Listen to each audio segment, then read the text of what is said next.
Hey there, it's Kari at Studio R12 Stencils, and today we have a super fun project for your coffee bar. But don't worry, even if you don't love coffee, you're going to want to stick around to learn how to paint this textured brick using stencils.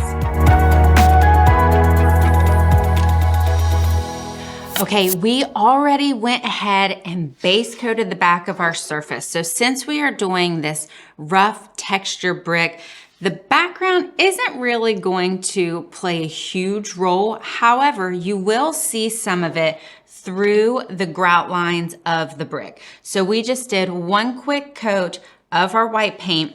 We have several videos on base coating. If you want to watch one of those, I will tag one for you. One thing to keep in mind is that when you are using a pattern that is horizontal, you will want to have your brush strokes for your background be horizontal as well. So we would not want to have the vertical brush strokes and then the bricks going in the opposite direction. So you can paint it with your background. When you're painting your background, you can do it whatever way is easiest for you, whether it's easier to paint vertically or horizontally, and then just change your board to match your brush strokes and your pattern. So we are using a brick pattern today, which I'm super excited about. We have this stencil in several different sizes, from very small to large. We even have a larger size than this. And one thing that's cool about our stencils is that our pattern grows with the size of the stencil. So in the small one, we have really small, cute little bricks. And then in the big ones, the bricks get larger. So with this stencil, we're doing a 15-inch surface. I also did a 15-inch stencil. So what that means is there is a little bit of a border around it. I don't want a border on this project. I want my bricks to cover the entire project. So what I'm going to do to get started is just move it over a little bit so that our bricks are coming off the top of the project and off of the side. And then what we'll do once we get all of these bricks painted, we will just move our stencil over and then do a little repeating over here. It won't take much, but we'll do a little extra brick here on the side just to have it cover the whole project. Now, I could have gone with an 18-inch brick pattern. That would have covered all of this and would have saved us a little bit of time in moving. I'm probably going to regret not doing that, but I did want to show you how you can do it this way.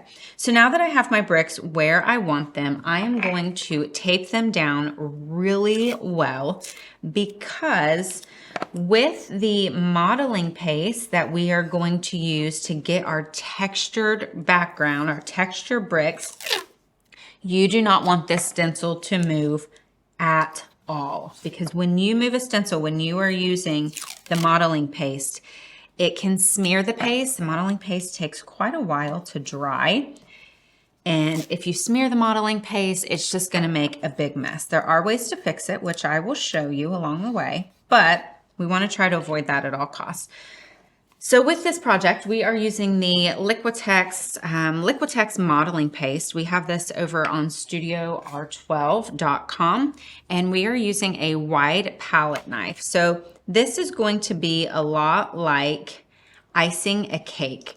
We're just going to get out a big chunk. We are going to use quite a bit of this today, so I'm probably going to have to get out extra. We just put it down on our palette paper. It's nice to have the palette paper for this rather than a paper plate, because you can kind of scrape it everywhere and not have to worry about any edges. Now we're just want to work it through a little bit. If you haven't tried modeling paste before, try it on a piece of cardboard before you actually go to your project, because it definitely takes some practice. And you'll want to make sure you kind of have a good feel of it before you get started. So I just scraped up a little bit. We are going to come to our project, and we are just going to lay it down over top of it, just like we would with icing a cake. Now, since we are coming off the edge with our stencil, We do have some modeling paste that's coming off of the edge, and that's okay. We'll clean up the edges when we are finished. You can go ahead and clean it up with your finger as you go. Sometimes it can be easier when you do it along the way because it's wet. When it gets dry, it can kind of crumble off, but you can just clean it up there. Now, when you're using modeling paste on a stencil, you will want to make sure that you clean off your stencil as soon as you are done. So if you were doing this project and you were putting the modeling paste on and not moving the stencil over, then you would immediately, as soon as you have the modeling paste on, go ahead and take it to the sink and rinse it off. Because the modeling paste, when it dries, it's going to ruin your stencil. So with this one, since we are moving the stencil, what we are going to have to do is we are going to have to let it dry. You want it to dry completely before you do any moving, because otherwise you're going to smear it and there's going to be modeling paste kind of everywhere on the edges of the stencil and on the back of the stencil. So this is a project that will take a while. It's definitely one that you're going to have to let dry, potentially overnight, maybe over the weekend, depending on when you're painting and what you are doing. Now, I'm not being super particular about this because we're painting bricks. Bricks have a rough texture. So I'm just adding a little bit of it here and there. If I have brush marks in it, I have brush marks in it. We'll probably sand it down a little at the end once we get nice and dry, just to give it a little bit of a rough texture as well. Now, let me tell you about the inspiration for this project. So we get our inspiration from lots and lots of places, from magazines. We recently had a tutorial that Patty did where she found some signs that were selling for $500 in a magazine. And she decided to try to make a dupe of it, and it ended up being a whole collection for us, and it's super cool. We also scroll Pinterest. We see things on TV that we like, and we'll take pictures of them. We find our inspiration everywhere. The inspiration for this project came from Instagram. I was scrolling through some reels one day and saw someone making little teeny tiny houses. And they were like little tiny doll houses, and it was so super cute. And they were painting fake teeny tiny bricks on the outside of this dollhouse, and it was the coolest thing. And they were doing it textured. And so when we started, I decided I wanted to do it. And I originally was going to do a textured brick with sand and make it really chunky. We still might do that at some point. But once I started researching some art and brick art, I found one that used a whitewash brick and fell in love with it. So that's where the inspiration came from today. We started on Instagram, went to Pinterest, started looking through the designs that we already had, and then it all kind of came together, which I'm super excited to see how this one turns out. So we are almost done with this first section. You see I've had to get out my modeling paste 3 or 4 times here, just working it through. It really doesn't take a long time to add it, especially if you're just being really chunky with it. If you are going to be really precise in it, that might take a little bit longer. So if we were trying to be precise, you are just going to keep working it over your area and smooth it through and just make it nice and flat. So that brick is nice and flat. Now I'm going to work through it a little bit more. And then what I might do at the very end to give it a little more chunk is to just kind of raise my palette knife through it, just run it through. The left side that we started on is kind of starting to dry a little bit. It's not super dry, but we're starting to get there. So now I'm just going to run my palette knife through this. Make sure I have all of the areas covered. And now we let it dry. So while this is drying, you're gonna want to make sure that you clean your palette knife. If you do not clean off your palette knife, you are going to have a mess and probably have to buy a new one. So to clean it off, we're just going to put it in the water, get it nice and wet, and then just scrape onto our paper towel to get all of that excess off. Now, one thing I noticed when I was putting this on is that I kept getting a little bit of a yellow, kind of just like dust particles. Someone has used this and used yellow or orange paint on it, and it didn't get completely clean. So when you are cleaning your palette knives, when you're cleaning your brushes, any of your tools, you want to make sure that you get them completely clean so that the next time that you use them, you don't have an accidental mess of yellow paint or red paint when you're trying to paint a white background. Okay, it's been a couple of hours and our modeling paste is dry enough to continue. So if you're doing this at home, you're going to want to feel it. If it's cool, you might still want to wait a little bit. If it's sticky, you definitely want to wait a little bit. So it's dry-ish enough for us to show you. So let's do our reveal and check this out. We have our texture bricks. There's some that are really gnarly. Super excited. Turned out exactly how we wanted it to. However, we do have a couple little places where the modeling paste bled under. I think it's where we had it so chunky. So you can see this area right here should not have modeling paste. So let's look at some different ways. I'm going to try this along with you. It does come off. I'm just using one of our flat Italian offset palette knives. So you can just scrape it off. Now it is doing a little bit to our background here. That's okay. We'll show you how you can fix that as well. So it does come off, not a big deal. We're going for a textured look anyway, so that's okay. It might not bother you that much. So we got a little done here. So you can also use a piece of sandpaper. We use our sanding blocks for our projects. We always have a couple of different grits that we use. Once you use it several times, the main portion of it gets yucky, but the underneath portion stays good. So what we do is we just tear those off and save them for later. So you can get it and fold it around your finger. Now, in a perfect world, we would like to stay within our grain. So our brick is going this way, our background's painted this way. However, it's gonna be really hard to get this in here and stay with the grain.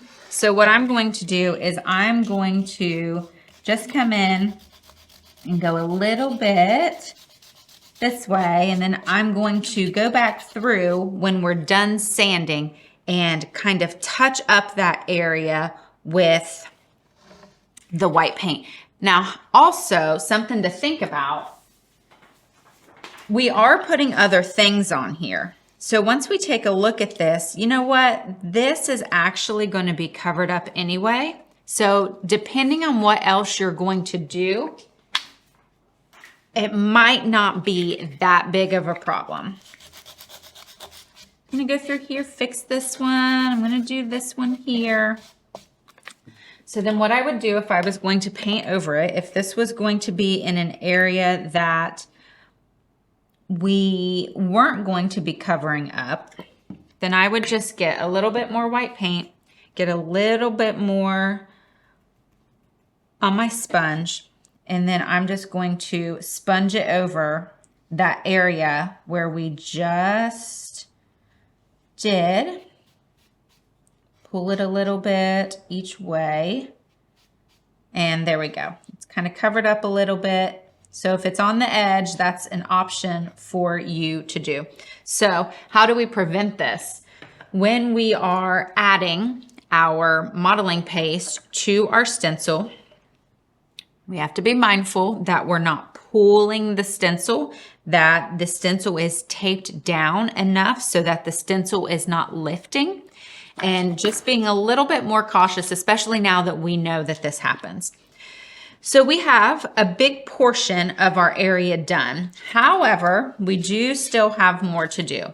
So now we're going to lift our stencil and we are going to move it to add a little more. The beauty of this stencil is it doesn't have to be perfect. It's brick. They're all kind of wonky anyway. So what we're going to do is try to line it up. Depending on how you do things, you can eyeball it or you can do a couple more things. So what I did was our stencils are laser cut. So the lines on them are super straight and even. So I put the end, the very edge of my stencil along the very edge of this bottom brick. I used our triple threat and used the dark lead and just made a little line. So I have my little line on here. Now I know where the bottom of my next brick needs to be. You could also use a T-square here, which is kind of like our little craft ruler, and do the same thing and go ahead and just draw a little line, and then this will erase when we are finished. So now we're going to go ahead and line this up. The beauty of our stencils are most of them are repeating, which is super cool because then you can paint it on any size surface and just move it over when you're ready, move it down when you're ready.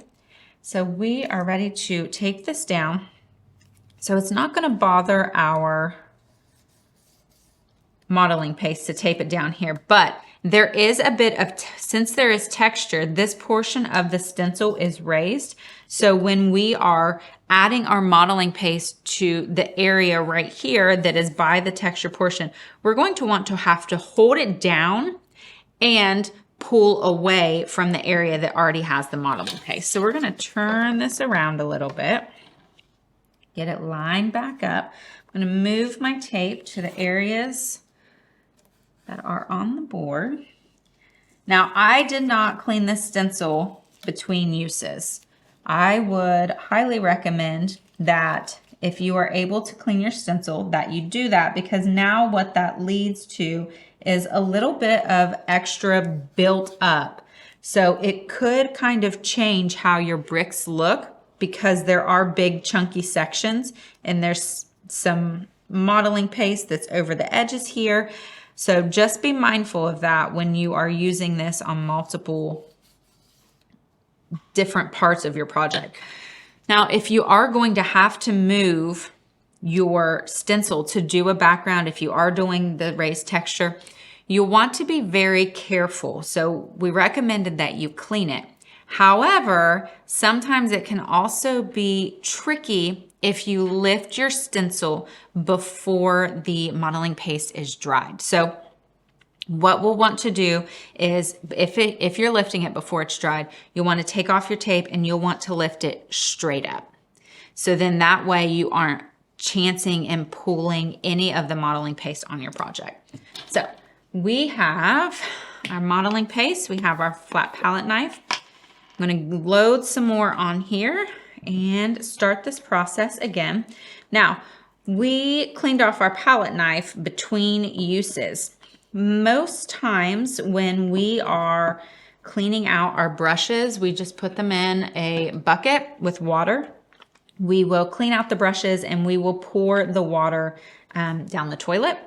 However, since this, even though we just dipped it in there and didn't really leave it, we will not want to put this water down the toilet because it has this and it gets so hard.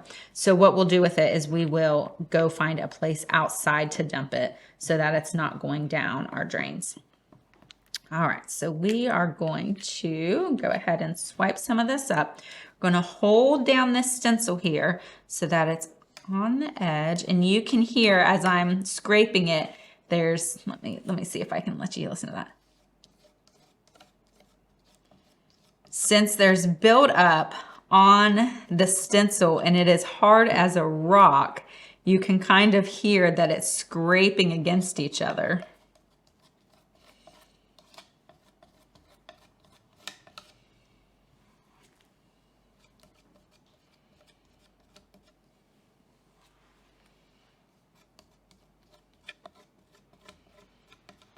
So we're gonna finish this section.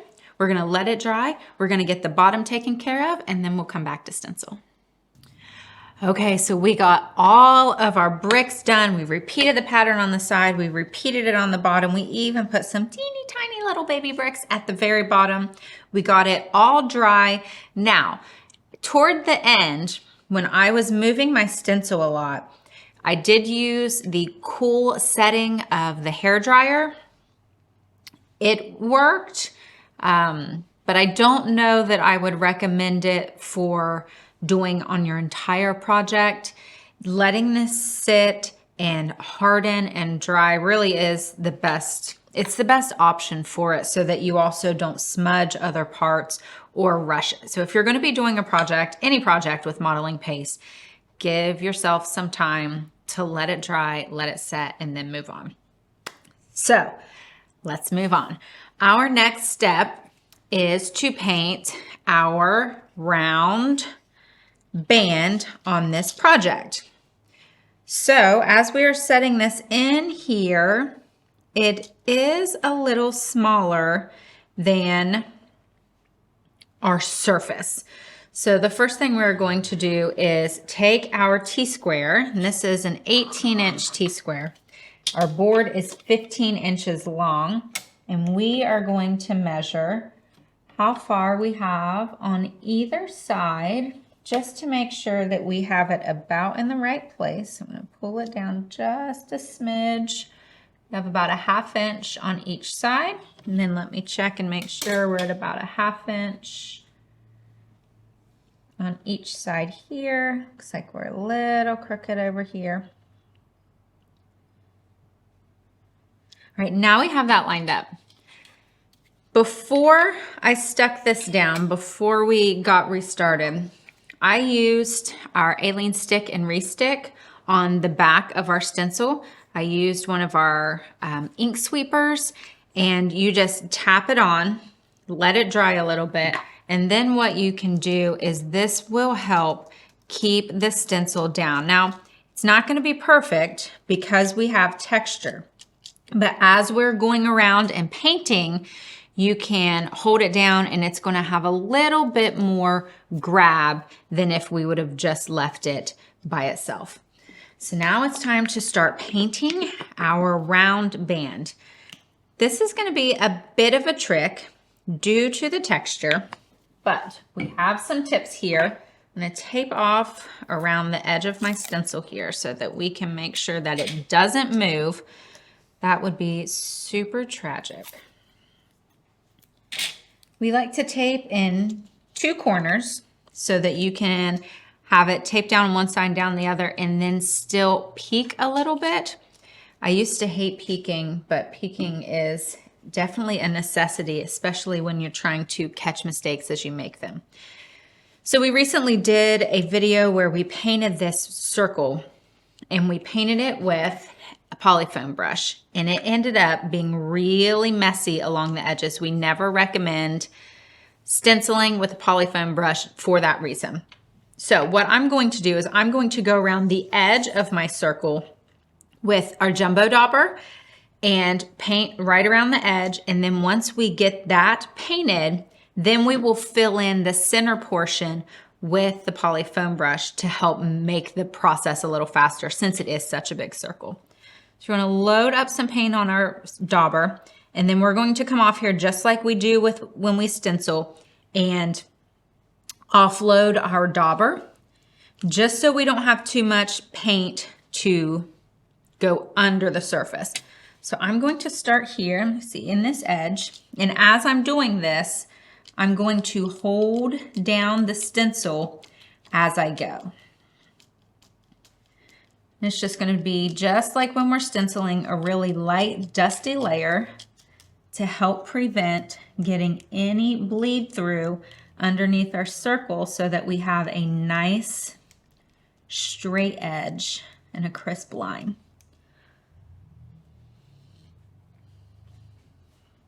I'm just going to move my hand along as I go,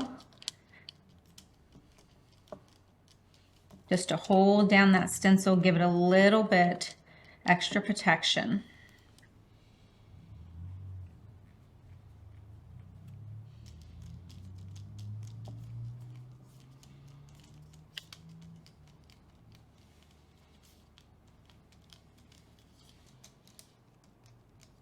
Let's peek a little bit, and look how good that looks. It's nice and crisp. The beauty of this project is with all of the texture, there's a lot of movement. And so we have a little bit of wiggle room in case we get a little sloppy, but we're trying our best not to. You can turn this around while we are doing this. It's easier for me to do it closer to me. So you can just turn that surface as you're stenciling. And you can see right there, we have quite a bit of movement in the stencil. So we just want to be extra careful. This is a time project. It's definitely not one that you're going to want to do if you are looking for a quick project to paint. But I think the results are going to be awesome.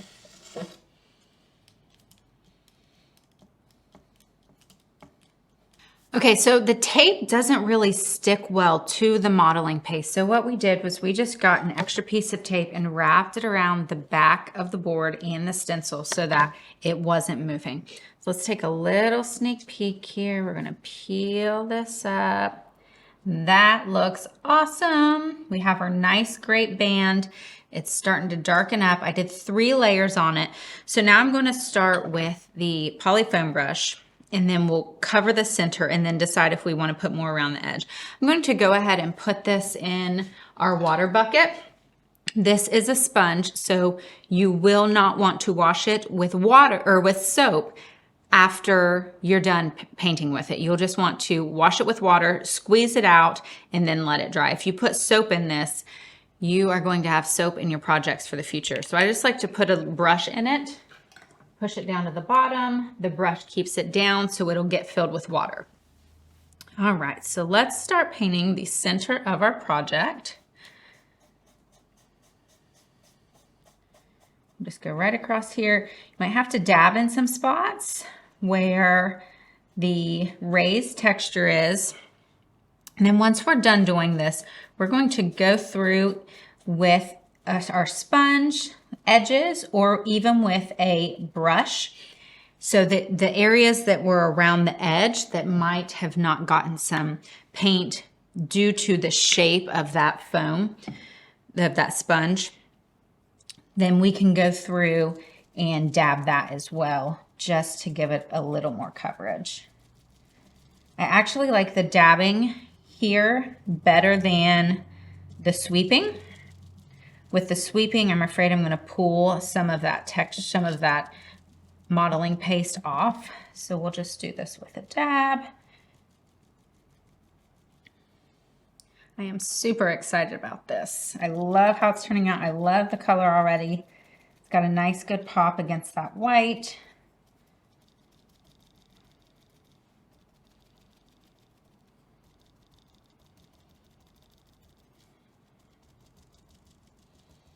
Again, we are taking our time on this, making sure that we're staying in the center, not getting close to our stencil at all, just kind of feathering in where we sponged the outer edge. And then once we see what the color looks like here, then we can potentially go back through with the sponge and make sure that they match.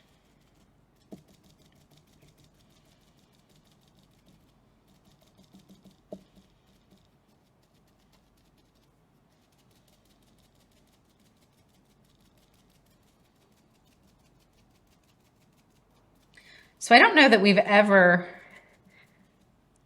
tapped with our polyfoam brush. We normally do the sweeping to make sure that it's nice and smooth, But since we already have this texture on this surface, that's kind of working against us for getting the smoothness. You definitely could do a swiping. You can see it's kind of smoothing out a little bit to give those bricks less of a texture. It really is just going to depend on what look you're going for.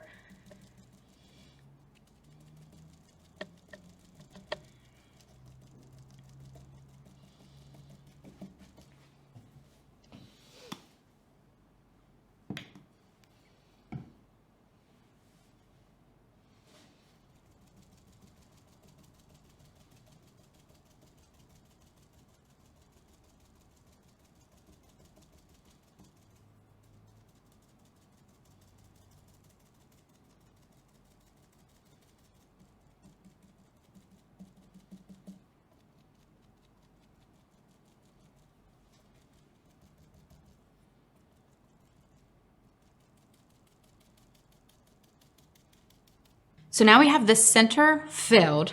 We are going to blow dry it, get it nice and dry so we can see if there's any difference in the outer banding that we did and the inside so that we can make sure it is even throughout. All right, so now that we have it dry, let's take a peek, and you can see that the inside is quite a bit darker than out. It did make kind of a natural lighter band around the edge. So if you like that and you want to keep it, you can most certainly do that. But I'm going to go back through and darken up this outer band, try to make it match a little better with the inside.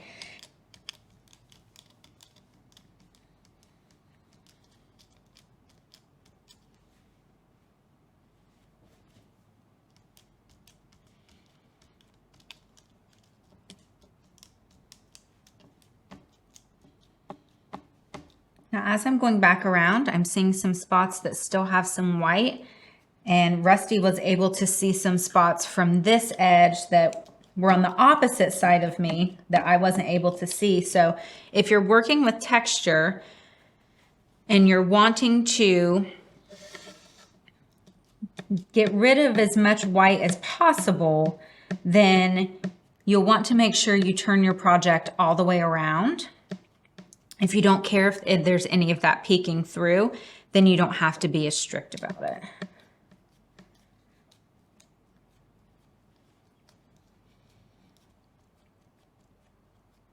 Okay, now I'm just going through and touching up some spots that I see along the way that there's maybe a little more white bleeding through than what I had hoped for. But don't forget, this isn't the end. We are still stenciling over top of this. So some of this is going to be covered up. Okay, so let's take this off and take a look, do a little bit reveal and see how it turned out. I'm super excited to see this along with you guys. And voila, look how cool that is. We do have a couple little spots that, due to the texture, have a little bit of the bleeding. I think it's okay for this project, but I will show you once we're all finished how you can go back into that and fix it. If you notice it quick enough before you have blow dried, you can use a click eraser. And if you are just using the eraser with nothing on it and just erasing, it's not going to fix the mistakes on your painting projects. However, if you put it in water and then go around the edge or wherever you have your bleeding, if you catch it in time, you normally have maybe 5 minutes here, if that. And since we've already blow dried, this isn't going to come up very well because it's already set, but it's coming up just a smidge for us. So you can go through here and use your click eraser to clean up some of those areas. So now we're going to grab the center. I'm going to dry it one more time. It's still a little bit sticky. It's not coming off on my hands, but we do have a lot of layers on this. We have the white, we have the texture background, we have the blue. So we're just going to make sure it's nice and dry before we do our last stencil. Okay, so now we are ready to do our last step of this project, which is actually doing our stenciling. So we are using a smaller stencil on the inside of our circle. And the cool thing about this is our outer circle and our stencil are the same size. So the edges of this stencil should fit right inside of our band. So that really helps us line it up. You can also use your T-square or you can tape it off to get your measurements.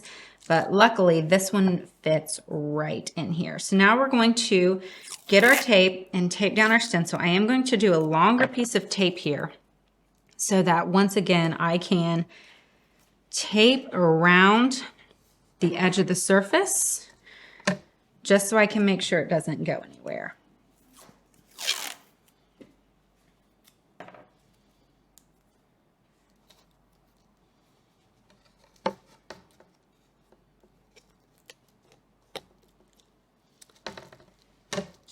We're running into a little bit of movement with our tape. There we go. I'm gonna get it nice and stuck to the back here, since the front is hard to stick to. Okay, you could also use your stick and re-stick on the back of this just to give it an extra little stick, and you can tape a little bit more if you would decide you want to just be a little bit more careful. So now we're going to get into the stenciling. I have my white paint here. We're going to put a little bit of white paint on our brush and then come off to the side and offload. So this is our stencil basics. We're using a round, a domed stencil brush. We're using dry paint, which means we're not putting any paint in the, or any water in the paint. We're not putting any water in our brush, dry paint. We're offloading it. And then we just want a really dusty look. So since this has a textured surface, we are going to use a stipple rather than a swirl, because we want to make sure we're pushing that stencil down onto our project. The offloading process here is super important. Since the stencil is up off the project, there's going to be more room for bleed under because there's wiggle room here. So if you are not offloading the brush and you have a lot of paint on it, then your chances for bleeding under are a lot higher.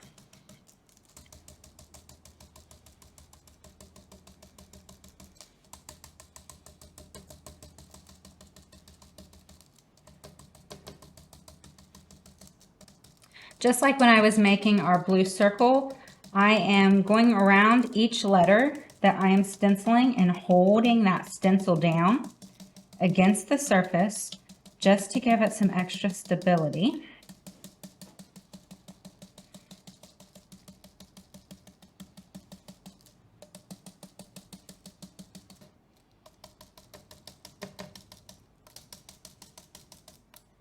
So now we have the main portion stenciled. Now we're going to go on to the banding. So we're just going to make our way around. I'm going to start down here where I am. Now with the banding, it can get a little trickier right along these edges because there's not much room to hold down the stencil. And you also have to be aware of where your dome brush is going. I'm using our largest size dome brush. This is the 5/8. This is the one that we use most often. But in this situation where you're getting close to the edge and you don't want to ghost over, you might consider getting one of the smaller brushes that isn't going to take up so much room.